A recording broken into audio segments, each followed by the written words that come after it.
Welcome to the Victorious Living Podcast. You're about to hear real stories of real people who have discovered the real hope of Jesus Christ. I'm Christy Overton Johnson, the founder and publisher of Victorious Living magazine. Since 2011, I've had the privilege of sharing the most amazing life stories. I never cease to be amazed at the life-transforming power of Jesus Christ. Today in our podcast, you're going to go deeper into these amazing God stories and hear from those who have overcome incredible odds and discover how they found a life of freedom. You can discover it too. I trust that you'll enjoy today's conversation between our host and our special guest. Thank you for listening, and be sure to share the hope you hear and the mission of Victorious Living. Welcome back to the Victorious Living Podcast. I'm your host, Brooke, on the mic with Melissa Lott. Melissa, thank you so much for joining us. Well, I'm so glad to be here. It's been a journey, and I'm just so grateful for the Lord to lead me here.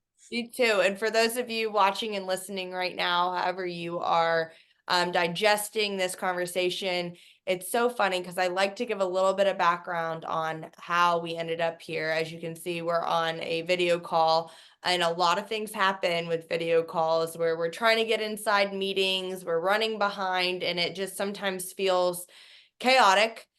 Just like how life can feel. And so it's always funny. I wonder this too, like when I watch TV or I watch like the Today Show, I'm like, I wonder what happened right before the cameras turned on. Like, are people running late to work? Did they spill coffee on their pants? Like, you just have no idea. And so if you guys are watching and listening to this, Melissa and I have had a funny little chaotic start, but I think that's exactly what is going to tee us up for the best success story, and sharing Melissa's story because she had things happen in her life early on with your childhood and just different things that you've navigated that ultimately people might not know when they look at you or when they hear the success and what God's done in your life. So Melissa, I'd love to share a little bit about just your past and your childhood and things that you've had to weather to ultimately get here today on the Victorious Living Podcast.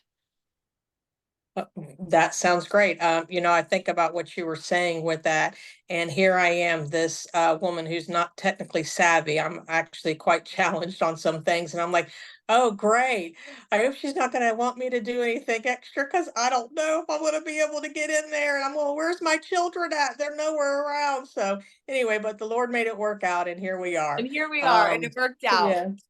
Yeah. Thankful. So you want me to go ahead and start kind of? Yeah. Okay. Yeah, go ahead. I'd like to start with first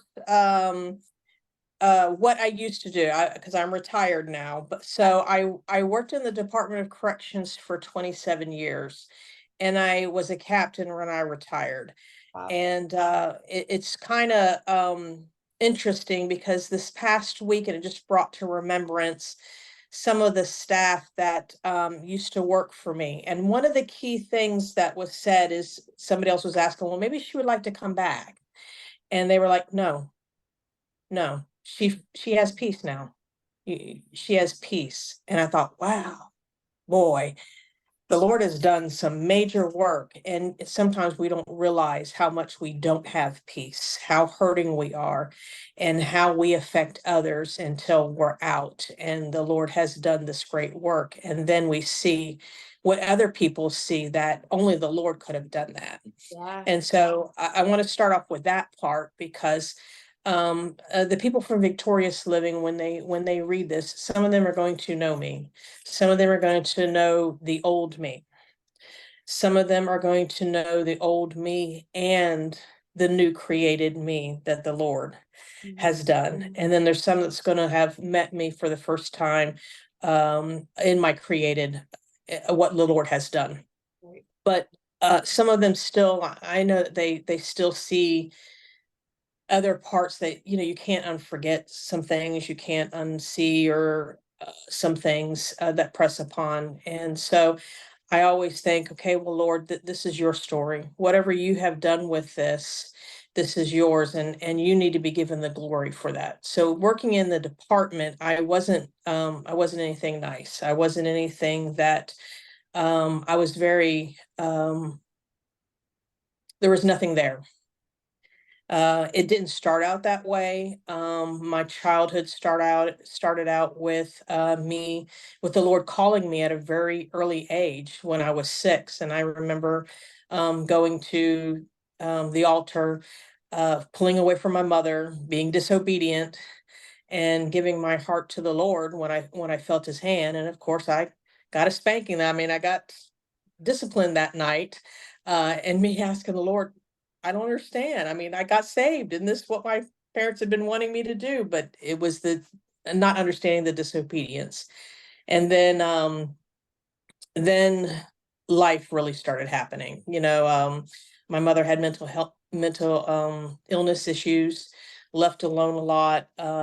Abuse came in forms of, mental, physical, and sexual, and all the things. And so by the time that I graduated from high school, which I was living with people by that time, and when you're in those environments, you have to accept what you're handed out because you're living off of somebody else, Yeah. in a sense. So, and the enemy has a way of marking you in those areas and in those things. And so, um, there's a lot of where the enemy tried to take me out, which created this monster. And the Department of Corrections was my vindication per se. Nobody was going to control me. I could see the game a mile away because I should have been wearing blue. A lot of things I didn't get caught at, Mm. and a lot of things that the Lord moved me out of the way. And as when He called me in this later date, and I just submitted everything to Him, He started showing me all of the areas that He had His hand on me, and all of the areas on how things could have just went totally the opposite way. So that also made me very good at my job because I should have been wearing blue. I had a very mindset in that respect, so I could see things and have a discernment. And sometimes I would say, that's the reason why you got caught, because I wouldn't have done it that way. Right. you know Right. I mean, you're not thinking this out, through. Yeah. You're not. So Yeah. right. So in all that stuff, a lot of damage.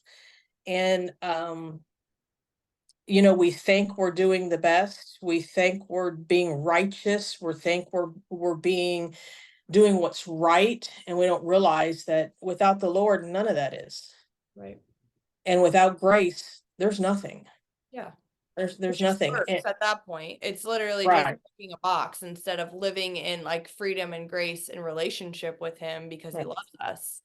Like when you're doing things out of self-protection, or you're trying to cover something Right. up, or you're trying to let your good outweigh your bad, it's all in Right. vain because it's not Right. actually going to equate to anything. Like it's a formula that doesn't exist, like for that. Right. And I didn't understand grace. I could go to church. I could go home, never swear, never tell a dirty joke, make sure my family grew up in a way that I didn't grow up, and go to work and be a total different monster. And not understand what it meant to have a relationship with Lord. I had religion. And Yeah. I could, but I had no relationship. And it did but the grace of God, truly the grace of God, He continues to sow seeds in us, knowing when that time comes, that field will bloom. And I can remember when He finally, and some people hear Him, some people, but there was just an audible voice. And it was not anything that you could describe as being, it was like thunder just speaking through. And if you don't get out, if you don't choose, you will lose everything.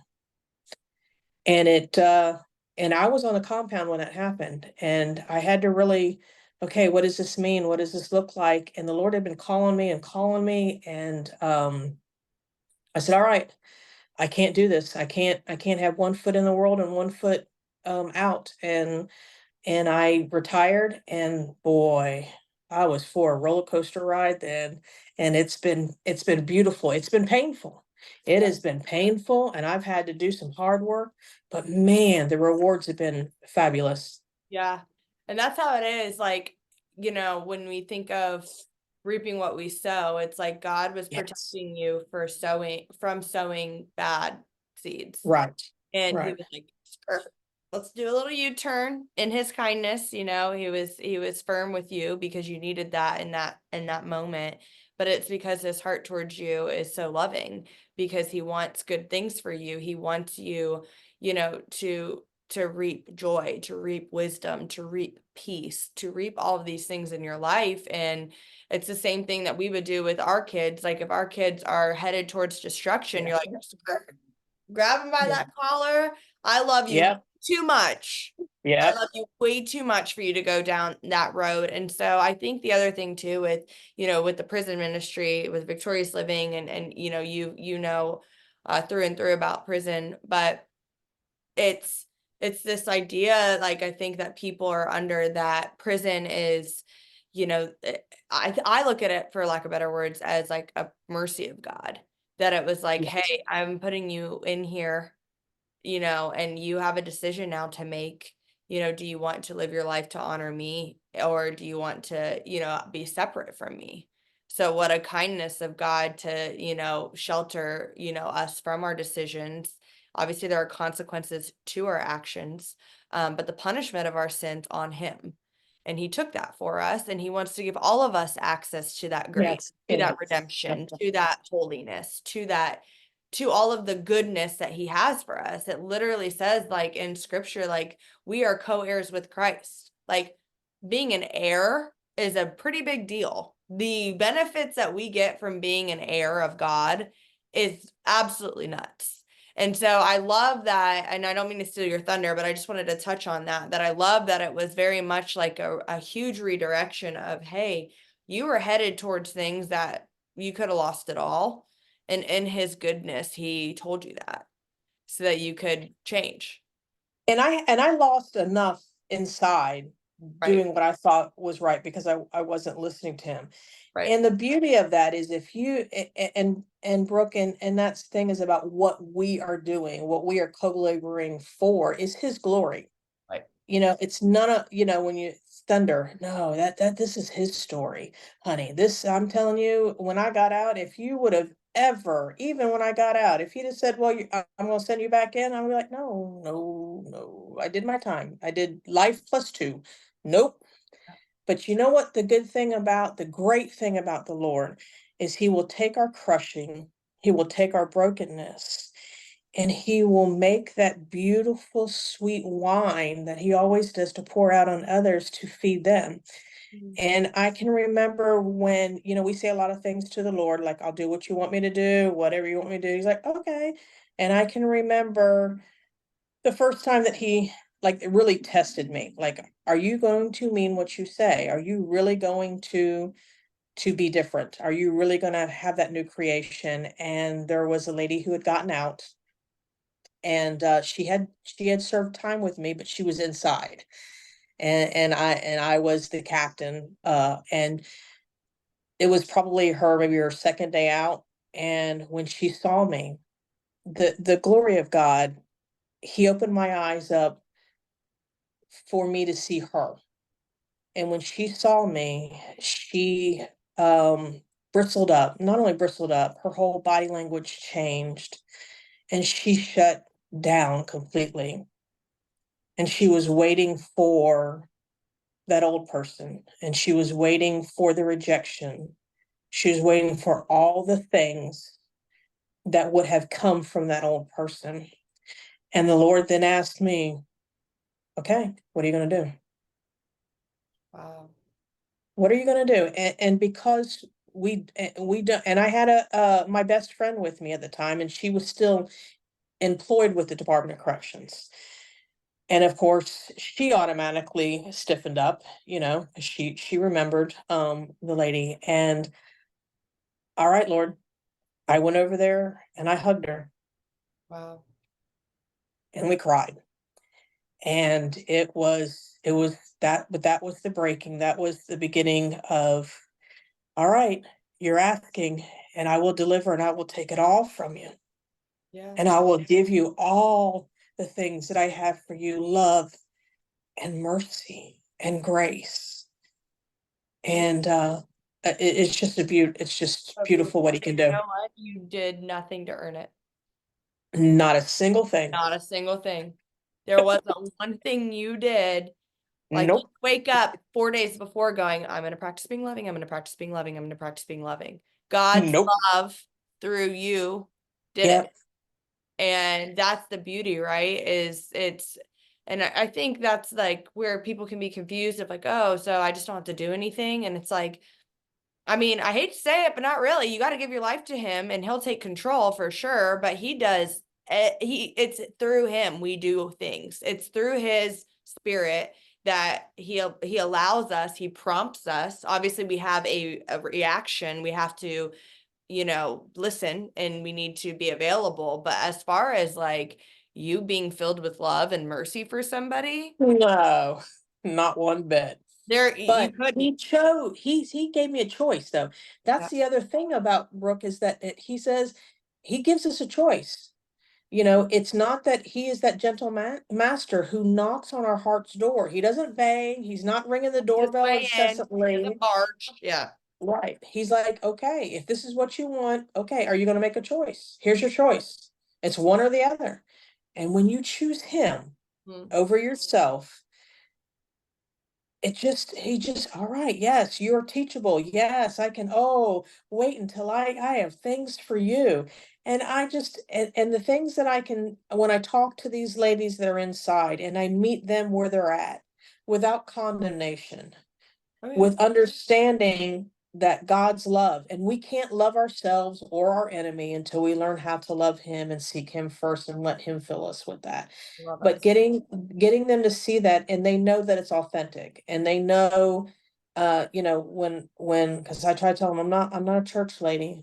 I tried to be that. I don't know what the Lord was like. I didn't make you to be a church lady. What made you think you were a church lady? There's way too much scars.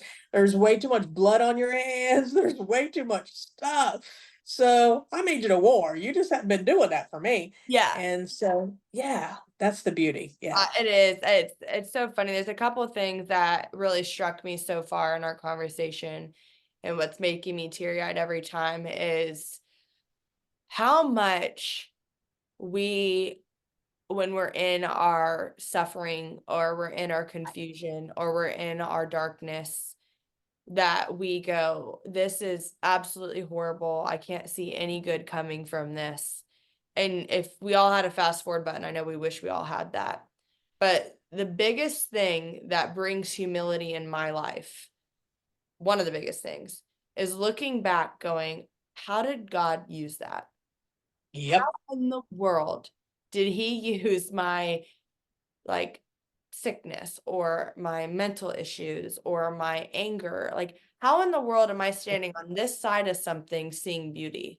Like, it blows my mind because, I walked through hell on earth in my mind for a couple of years and I thought I was never going to be the same again. Like, I was like, I've lost my mind.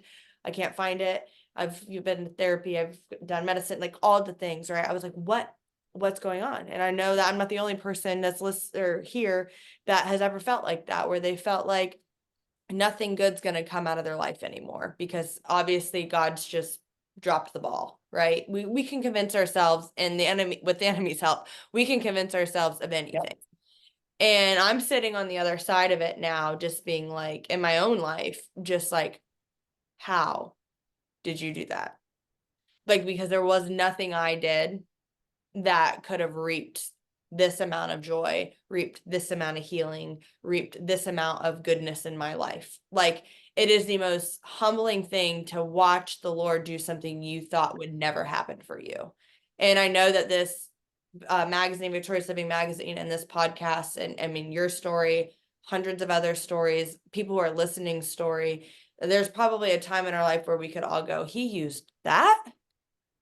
Yeah. Yeah. Like you said, you're like, I'm not a church girl. Like, God put me in, like, he put me like I'm in the trenches, right? That is, Right. what is my, every update is like thumbs up. But anyways, God has has put you in a place that only you could go because of how he designed you and how his how your story has been pruned and processed. Like your testimony, not that it's better than mine or anybody else's, but your testimony is being used exactly where God knew it was going to be used. Yes, yes. And Brooke, when I hear you speak that, and it always he presses upon me, there is no pain and no suffering that we go through, because it's a honing process, it's a purification process that he won't use to be able to reach others that are burning in the fire. And if you want to get down there and get dirty and start bringing people out of the fire, saying, there is so much deliverance, there is so much healing, come to the well, my friend. I know where you're at. I've seen it. I'm telling you. And then you start speaking life into them, and they're like, you've been there. I have been there. And there is a deliverance. And the other day too, one of the ladies came to my class, and she said, one of the officers in there was telling me, and I was coming to your class, and I told him I was coming to your class, and he said, if the Lord can change her, he can change anybody. I can tell you right now. The Lord can change. And I think to myself, back when I first stepped back into the prison, I'm like, what are they going to think? What are they going to see? Are they truly going to see his light and what he has done in me? Or are Yeah. they going to think it's a facade? And of course, even during that time, he was honing my mind. He was changing my thought process, reminding me that I am his, and it doesn't matter what anybody thinks, that if I am serving him, they will always see him in that. Yeah, it's so beautiful. And the other thing too is, with your story, and something I've just been thinking about as we've been talking, and just kind of what I feel like God's been doing in my own life and showing me is, you know, we can see the goodness of God and the fruit and deliverance on this side of heaven. And I think sometimes, and I know we have the hope of heaven and it's way grander and bigger than here on earth. And I'm not trying to teach a prosperity gospel by any means, but I just like, I never want people to think that, well, I'll find my true freedom. Oh, well, we will, but like the only freedom I'm ever going to have when I die and go to heaven, because I believe we'll see the goodness of God in the land of the living. I believe that he has good things for us here. I believe that our world has been distorted by sin and brokenness and cancer and death and suicide and abuse and Yes, yes, heinous yes, things. But it's also full of life. It's full of laughter, yes, full of yes, joy. It's full of goodness. It's full of forgiveness. It's full of yes, true happiness. It's full yeah, of success. It's full of dreams being realized. It's full of yes, businesses being birthed. It's full of marriages being restored. It's full of that. And I never want anyone thinking that when they listen to any podcast or anything that I'm involved in specifically, but especially our ministry of victorious living, that only victory is over there. Um, because I know that there's probably a lot of despair when you're in a jail cell or in a prison cell, but I also know that there's a lot of people outside now that have been restored tenfold, not because of anything they did good, right? A lot of times people get right, out on good behavior. I get that as far as the world's concerned, but when it comes to the Lord giving us good gifts, it's because of his goodness. It's because he loves us. It's because he wants right. because what we're going through here is a shadow of what's to come. Is it the full experience? No, but it is a shadow, and we get glimpses every single day. That sun coming up, beautiful. You That. know, it's what's funny, Brooke, is I'll tell this story. I told this to Christy. So the Lord is always for preparation and detail. Okay. And the law of the land is you will reap what you sow. Mhm. If you sow nothing, you will have nothing. If you sow bad, you will reap bad. And if you sow good. So when I retired, I went to a couple different jobs. I worked in the department for so long, trying to cut those ties was very difficult because I was institutionalized. Mhm. Okay. So I was working at a work release program. And part of the thing with work release was getting the Lord inside that men's work release, which is outside of Gainesville, or it's in Gainesville. And that was the first time I knew about Victorious Living magazine. And we would get subscriptions and I would put them out.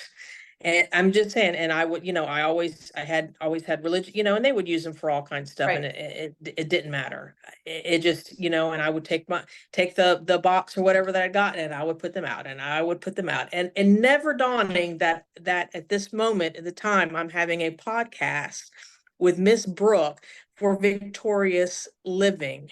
Yeah. Never. And the way that he plans and the way that he prepares, and when we just give him our yes, that's all he asks for. When he gives us his choices, are you willing to serve me? Yeah. Are you willing to do what I ask you to do? Yes, Lord, whatever that means. And then here, and I thought about that. Me and Christy were talking, and I was like, first time I met her, first time talk, and I was like, back 2 years ago, 3 years ago, I'm handing out Victoria's Living magazines. Had no clue, No clue. no clue, Well, it's no funny you clue. said Gainesville because that's how I got connected to Victorious Living podcast. I went to the University of Florida, go Gators. And I think in 2016 or 17, my teacher who was connected to Christy asked if our class, because I was in journalism school, would write an article for a magazine. And I did. It didn't really hear anything from it. And so that was what, 2016, I think. And then in 2020, I got an email from Victorious Living saying, "Hey, we found an article you wrote, like a submission you wrote 4 years ago. Can we put it in our magazine?" And at that point, I'd already had my own podcast. And so after they published it, they were like, "Do you want to host ours?" And I was like, "I'd be honored." And I just would Oh have my never thought, gosh. because I just went to class one day and my teacher asked there was a small class because we were in, it was like a very, like, you know how you can pick a bunch of different electives. Yeah, I yes, picked this yes. one that barely anybody was taking, but I wanted to be in it because it was writing, it was camera work, we did Right. weather, like it was all of these different things that I was interested in. And my teacher just so happened to be a believer and was connected with Christy. And so we just all wrote one. And I don't know if anybody else's got published. I should look into that. But it was crazy that 4 years later, I'd never thought twice about submitting that Yep, living. I And know. it's just cool because it goes back to what we're saying of we can't plan, we can't earn, we can't calculate and figure it out. He does what he does, and it's a very humbling because then you experience it, and before you know it, you're crying, going, Yep, I couldn't yep. even have thought of that. I wouldn't have. Yep. I'm not smart No. enough, like at all, to like have ever put those pieces together. And so it's just wild to be sitting here. I think I've choked up more times than I have on a podcast because there's just a lot that you've even said, my own personal, like that has hit me where I'm just like, he is so good. And I love that he's restored your story and that it's not perfect. And it's been messy, you know? Messy, but I think also too, there is such a disconnect between corrections and staff and the people that they have authority over. And when I first went in, I don't know, I grew up in a Southern Baptist church, kind of like spiritual warfare and all them gifts are kind of stuck together in that Bible. Yeah. And so here he is opening. I'd been around it and didn't even know it, and he's showing me that there needs to be a connection with correctional staff that are in authority over the broken, over and a lot of your correctional staff are broken as well. I was very broken and had no clue I was broken, and how and why I reacted to the way that I did about things, and the way that I looked at things, and how I could be so disconnected from things. And it was over, learning how to survive in a time prior to the Department of Corrections. And then so I see that with these ladies, the Lord shows, I get to be that vessel that the Lord says, I want to show you the way I see them. I Mm. want to show you their brokenness. I want to show you why they look at things this way, and what this looks like. And maybe you can just impart in them something that makes them a seed, that makes them turn to me, Because none of this it's not about any of us. It's about the cross. It's always about the cross. And when we ever forget that about denying ourselves and carrying our cross and what that looks like for him, we've lost the message. Yep. And it's about lending our hand down to the broken and picking them up. You Yes. know, and when you have authority in places, you also have a responsibility to his broken, no matter what they've done, why they've done it, whatever that looks like. And that's where he taught me grace, truly taught me what grace looked like.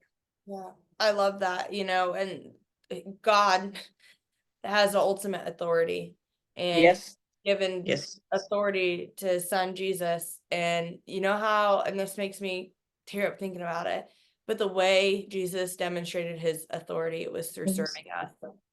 yes, He yes, made the least of these yes, hang naked on a tree because of the joy set before him, which was us.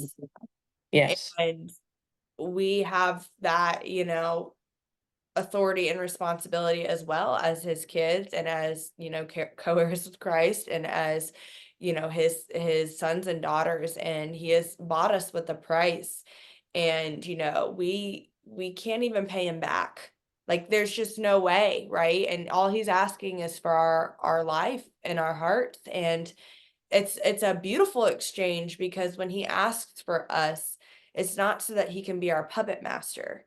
It's so that he can no, healing to us, that he can open the eyes of the blind, so that he can set the prisoner free, so that he can yes, heal, yes, heal us and yes, make us whole, because wholeness is ultimately how he designed us. And it was severed when sin entered into the world. And this plan of redemption is not a mystery. It's not a 4-step, 5-step program. It's not a carrot on a stick, and it's not a treasure hunt of success to get to him. It's not a treasure hunt of religion. It's not a moral code that we live by. Like, moral improvement without Jesus is absolutely nothing. And so it's our freedom though, Brooke. It's our freedom. I yeah, mean, that's when he asks us for our life, and it's huge when people hear that. I can't do that. He doesn't ask, he asks for one step at a time. Do you trust me? Will you trust me with this little thing? And the next thing you know, you end up looking at, like, I have given you all of my life, not my good, my bad and my ugly. And what I think is good, yeah, okay. All right. Yeah, all right. And then he's turned it into his glory. And it's phenomenal. And we look back and we like, my lands, that sacrifice that I thought was going to be so, so awful. So I can't do that. I won't choose him because it's too much. We yeah. realized then it just only took that one choice that he gave me. Are you willing to put your money where your mouth is? Are you willing to, what you asked me for? Are you willing to do that? And when I did that with that young lady, and I have a relationship with that young lady, she broke me. He used her to break me to understanding grace. Yep. And I have never looked back since. Never, and I will not. And that's the one thing that he tells me. I made you to war for me, which means I'll war for him. And he knows that I will not stop until he calls me home. And There is, the flip side of that beauty is he wars for you. yes, yes, He yes. I mean, he prepares the way. When I say war, I'm talking about this, nothing like it was, but I mean, I'm Yeah, talking yeah, about this no, but praise, it's it's a singing, it's praising the Lord, it is having a smile on my face, it's having pure joy and freedom that I want that. People say, I want that. I want to see what's on Brooke's face. You see what's in the light that's in Brooke's face and her heart, and when she speaks, the life that comes out of her. I want that. That's the warring he does with us. it's true. And it's so, like, he does more than we could ask, think, or imagine. And It is yeah, truly true. It is. yes, I'm living proof of that. I know you're living proof of that. I know that we overcome by the blood of the Lamb and the word of our testimony. yes, And our testimony yes, is tried and true because of him. and because he's disciplined, because he's faithful, because he's loyal, because he's kind, Yes. he's Yes. merciful, he's all of those things. And Yes. in our brokenness, he goes, let me give that to you.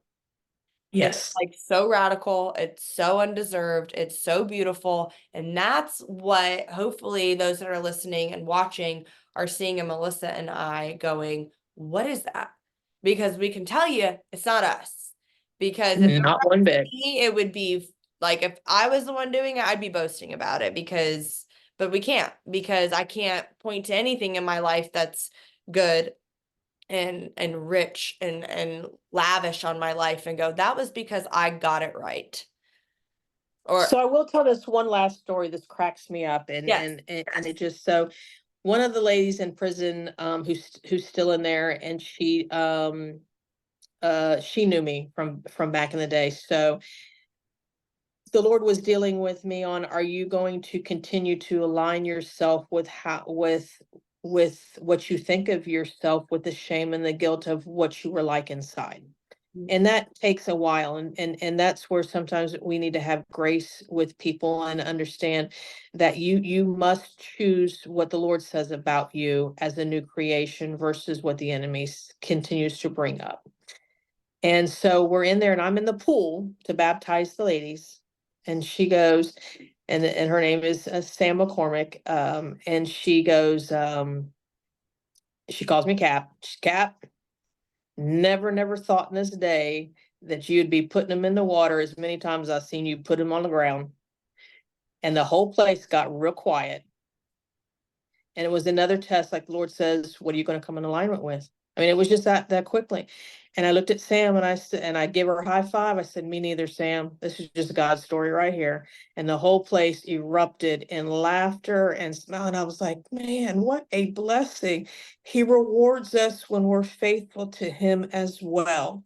Yep. And just that moment, I could have taken it all different directions, but I knew he was showing me, my good and faithful servant. Yeah, he was. And And he's proud of you.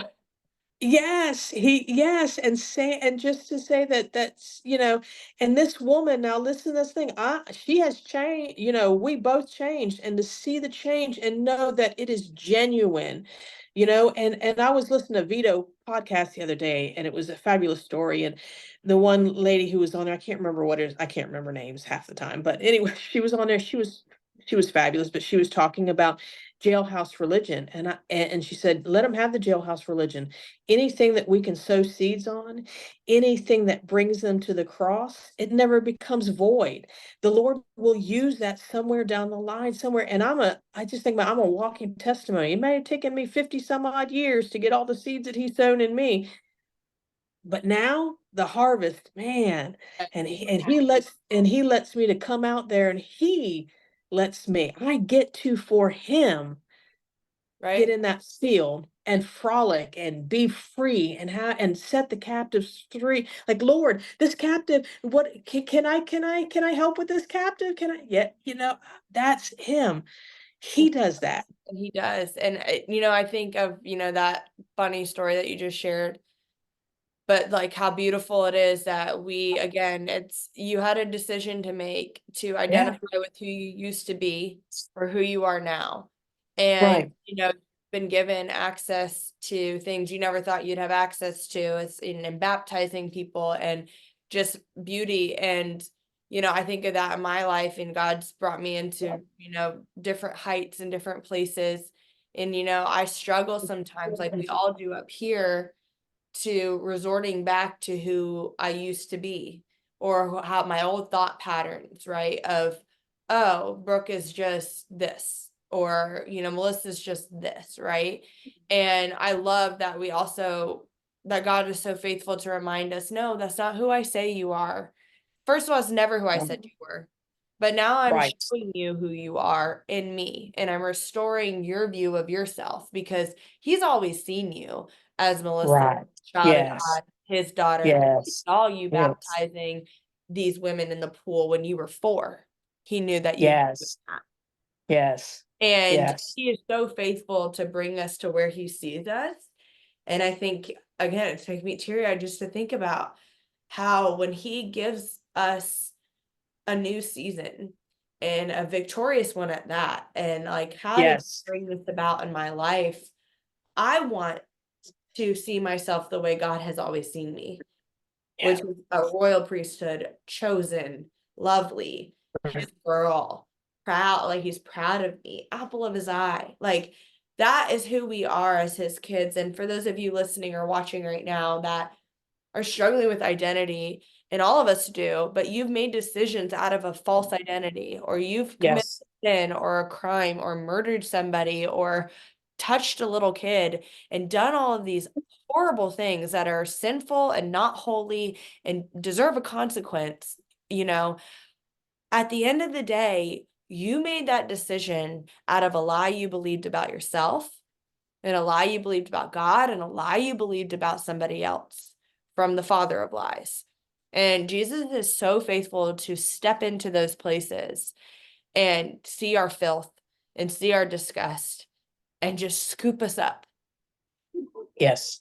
and love us and whisper hope and give us things that we don't deserve out of his great love for us. And he wants to lavish that on every single person in this world that's ever walked this world. And that's hard for us to believe because we all have hierarchies in our mind of sin and grace and where our love will go, where our forgiveness will go. But Can his, I take you back on that? please. Because everybody raves about the shack and the book and the movie, and it's good. It's a good perspective. I got about 2 chapters in, and I wasn't ready to finish the rest of it. Okay. But it's the Lord and the way that he does things. So I'm retired, but I'm taking inmates out on a work crew for I work for a public county crew. Okay. So I go pick them up and I bring them out. And I had one come to me and talk to me about somebody that was in there that had held her granddaughter down to be sexually abused for drugs, and what I thought about that and forgiveness. Mm. And I shut down, and I just because that old flesh was coming up as far as judgment, and I just said, I need to think on that one. And I was leaving for a cruise, went on a cruise, and guess what was on the only thing that was on the TV was the shack. And I got to see the 15 minutes of when they were in the cave. When the gentleman was being shown when he thought he was God, and God was showing him this man and what had happened to him when he was a little child, and what he was going to be able to do with this story. And that's the Lord started talking to me. Regardless of whatever happened with this child, I'm going to be able to turn that into my good.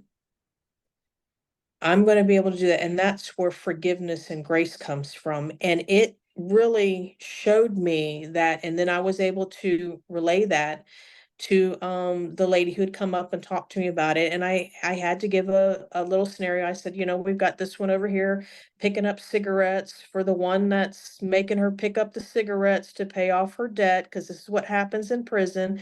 And I said, and what's the difference? They're still selling their soul. Just what is the difference between one or the other? The Lord's going to be able to take that story of that child and what happened to her and turn it around.